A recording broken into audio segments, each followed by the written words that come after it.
They were the shots heard and seen around the world. First one, then another, and another.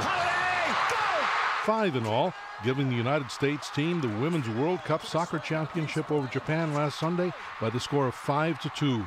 It was an unparalleled achievement, not just on the pitch, but also on television. Almost 27 million viewers watched the game in the U.S. That's more people than the NBA Finals in 2010 or the World Series in 2004. So for the moment, women's soccer is the game to watch. And here's the most important part, it's the game to play, especially in Southern California. One of the most beautiful parts of the beautiful game is the fact that it can be played almost anywhere by just about any number of people, which is what has made indoor soccer called futsal such a sensation in the greater Los Angeles area. This is the Urban Futsal LA Stadium near the Silver Lake District and just west of downtown Los Angeles. Almost every evening there are 5 versus 5 games here. There are men's teams, women's teams, and co-ed teams. There are even pickup or meet-up games open to people who just have a free Thursday night and they'd like to kick the ball around. It's a way to have fun and be healthy. It's coming up today on Midday Sunday. Good Sunday morning, everybody. Later in this program, we're going to be talking about the new change in the ethnicity of California now that Hispanics are the greatest or the largest ethnic group compared to whites. We'll deal with that later. For now, this is pretty thrilling. We have never had these many people on this program at one time. It's 1, 2, 3, 4, 5. Yeah. And they are all, you're all futsal players, right? Yes. This is John Lee. You are the man at Urban Futsal LA. Correct. And then, why don't you just name yourselves as we go along the way? I'm Lauren. Rebecca. I'm Catherine. Catherine. And? I'm Mary. And you're all soccer players. Yes. One of the things that most intrigued me about futsal and urban futsal in particular is that you have co-ed games. Yes. Tell us about co-ed soccer. Well, to tell you the truth, you know, the reason why co-ed soccer is really popular is because it allows girls, obviously, that love the game to be able to play. And it brings a different element to it because there's always the extra competitive side of the sport, and then there's the recreational side, and co-ed kind of brings the best of both. And so, you know, guys love to play soccer, and at the same time, they love hanging around with girls, so it kind of just naturally makes sense. Well, the girls love hanging around with guys too, right? I would hope so. You know, gotta ask them that. Wait. She's getting kind of... earlier in the lobby, Catherine, you and I were talking about there's kind of different lineups in the way women play or compete against men? Right, so in the co-ed league, I think generally the rule is you have to have minimum of 2 women on the court at any time. We have an all-women's team, so we have 5 on the court at any given time. And you have played against men? Yes. Yes, every Monday. Co-ed men or just a 100% men's team? Both, actually. Well, in the co-ed league, it's co-ed, so it's men and women. But on the Thursday night pickup that you guys mentioned, it's very often all men. How do the men do against you? Or is it the other way around? They struggle. Yeah. Is it different? Any of you, whoever feels like answering, just pop in. Is it different? Is your strategy different when you're playing against men? No, just to win. Yeah, that's always the strategy, is do what it takes to win. But are men unique? Do they have certain attitudes or things that they bring to the game that make them maybe more predictable? Or less predictable?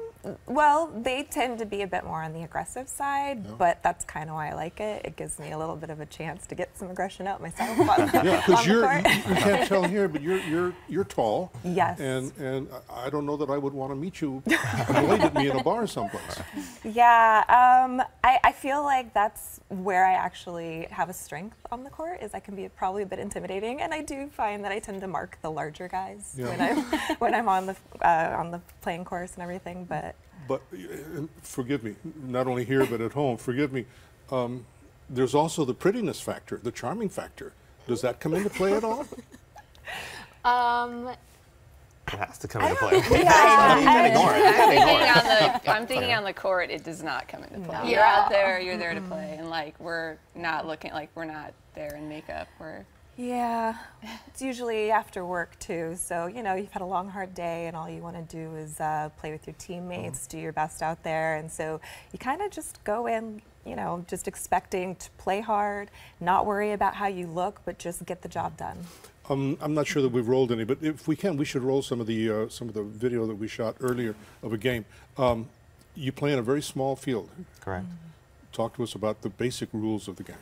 So the game is called Futsal, and it's 5-a-side, and it's very similar to soccer as most people know it, but the fact that it's usually played indoors on a hard surface, and it's a smaller court, and so because of that, it makes you think and react a lot quicker than you would typically when you're playing on a larger field, and you focus on more technical type movements, and so because of that, a lot of countries, and it's now starting to include the U.S., have started to implement futsal into the youth development program because it emphasizes kind of tactical and skills over athleticism. And other than that, there's a few little bit nuances, like obviously if you're playing indoors and it hits the ceiling, then it's, you know, there's a timeout and you take it off from the side. But other than that, other than those kind of minor differences, it's really similar. What about the walls? You do not play off the walls. So it's just like regular soccer, there's an out-of-bound line that goes around the border.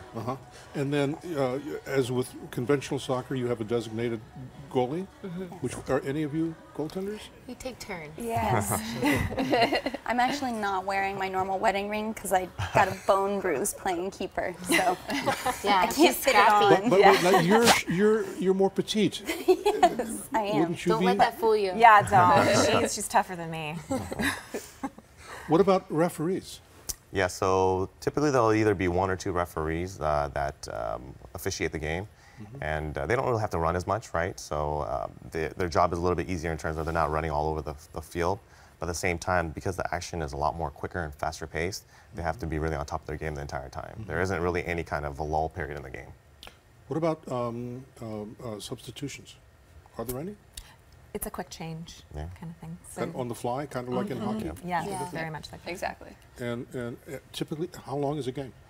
We played 25-minute halves. So a total of 50 minutes. Yes. And by the time you're in the second half, is there any flopping going on? Not Never on our from this side. team. Yeah, not on our Usually not. Usually not. And plus, the game actually for futsal, it's a little bit less emphasis on kind of the physical aspect. And so you're not really supposed to be doing as much kind of like tackling and upper body. And it's a little bit less, supposed to be a little bit less physical in terms of kind of contact. But our league, for the most part, because we have varying levels of skill and some of the guys and girls are really high level, the referees tend to kind of let them play a little. And the other thing I noticed was that there's quite a bit of interest in futsal here in Southern California. There's a lot of indoor soccer playing. Yeah, right. I think there's a combination of factors. One is just, there's limited real estate in LA and California in general, right? And so because of that, there aren't this huge amount of parks and places that they can play at. And so I think by necessity is one. And at the same time, I think the interest in the game and the fact that people, especially coaches and people that really know the game, are starting to recognize that futsal really helps to develop skill. They are emphasizing, coaches are emphasizing it more, parents are emphasizing it more for their children, and even people that have been playing the sport for a long time like myself. I play both, and I play futsal because it actually helps my game improve. I see the ladies are all nodding. Do you all play outdoors as well? Yeah, We do. All right, we need to take a break. It's one of those things. It's kind of like, at the half kind of thing. Except in this case, it's kind of the third. So we'll be right back. We'll be right back. Stay with us, please.